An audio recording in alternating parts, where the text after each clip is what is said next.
আসসালামু আলাইকুম viewers, welcome to my channel Food Fusion by Shanta. আজ আমি আপনাদের সঙ্গে চিকেনের একটি রেসিপি শেয়ার করব।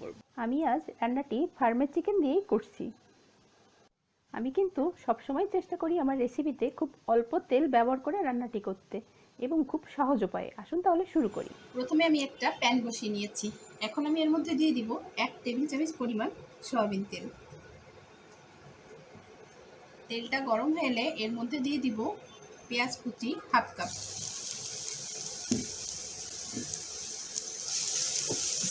নেড়ে চেড়ে পেঁয়াজ কুচিগুলো একটু ভাজতে থাকবো।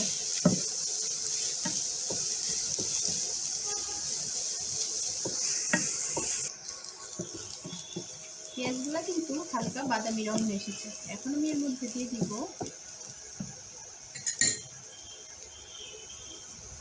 রসুন বাটা 1 চা চামচ, আদা বাটা দিব 1 চা চামচ।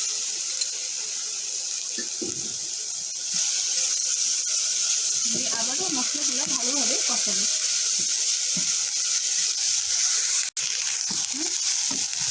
এখন আমি এর মধ্যে দিয়ে দিব হাফ কাপ টক দই।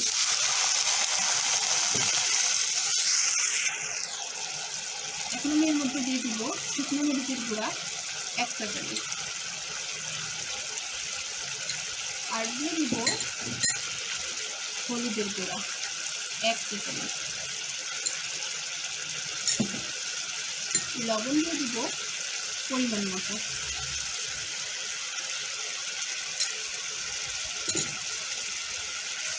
এখন আমি মশলাগুলো খুব ভালোভাবে কষাবো।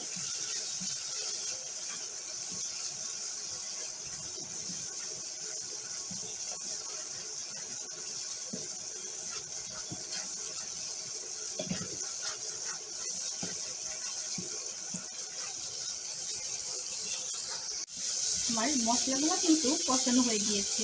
এখন আমি এর মধ্যে দিয়ে দিব মাংস। এখানে আমি প্রায় 1 কেজির পরিমাণ মাংস নিয়ে নিয়েছি।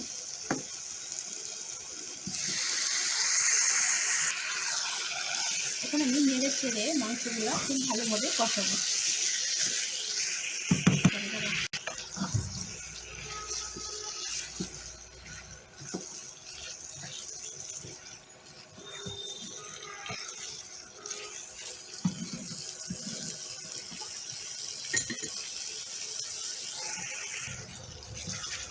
মাংস থেকে কিন্তু যথেষ্ট পরিমাণ পানি বের হয়েছে।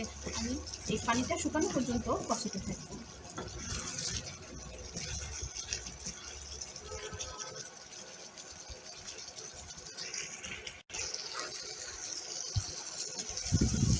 মাংসের কিন্তু পানিগুলো শুকিয়ে গিয়েছে। এখন আমি এর মধ্যে দিয়ে দিব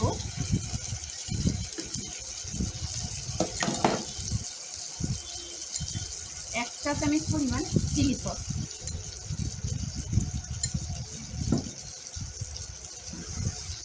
দিয়ে আরও একটু কষাবো।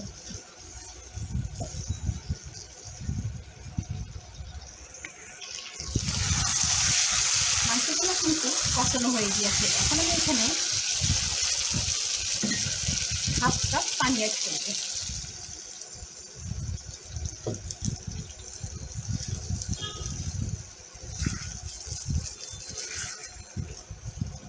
নেড়ে চেড়ে এটাকে আমি 5 মিনিট জাল করব।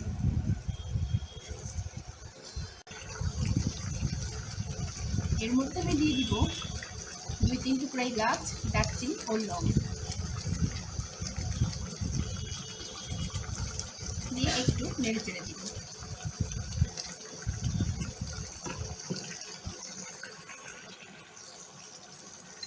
সবশেষে আমি এর মধ্যে দিয়ে দিব হাফ চা চামচ পরিমাণ জিরার গুঁড়া।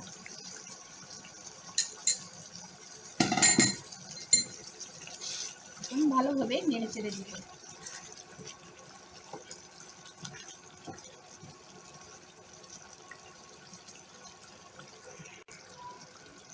এখন আমি ঢাকনা দিয়ে ঢেকে এটাকে 5 মিনিটের জন্য দমে রেখে দেব।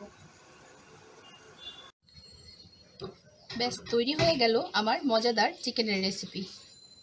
কেমন লাগলো আমার এই রেসিপি? যদি আমার রেসিপি ভালো লেগে থাকে অবশ্যই আমার চ্যানেলটি সাবস্ক্রাইব করবেন। আর সবাই ভালো থাকবেন। আল্লাহ হাফেজ।